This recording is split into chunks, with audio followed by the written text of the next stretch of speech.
Dobrý deň, milí diváci. Prešiel ďalší týždeň a zase uvádzame rubriku Kolotoč histórie. Java 50 Typ 21 Sport je malý motocykel zo série Pionierov vyrábaný v pohádskych strojárniach. Objavil sa na trhu ako ľahká športová verzia modelu Java 20. Vyrábal sa od roku 1967, keď nahradil predchádzajúcu 05 Sport.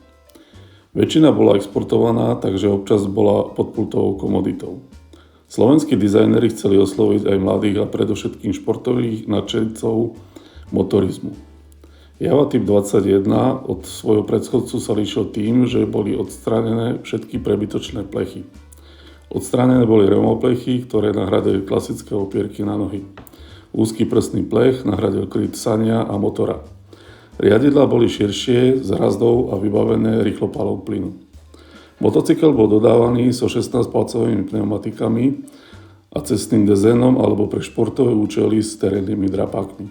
Tento motocykel bol v roku 1965 predávaný za 3220 československých korún, vo verzii Sport sa predával za 3680 korún. Java 50/21 Sport sa vyrábal do roku 1977 a v tomto období bolo vyrobených 114 994 kusov.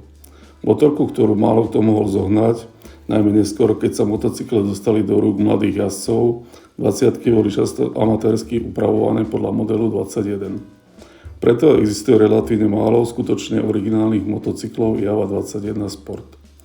Výroba bola ukončená v roku 1977, keď v ponuke zostali len verzie Java 20 a Java 23 Mustang.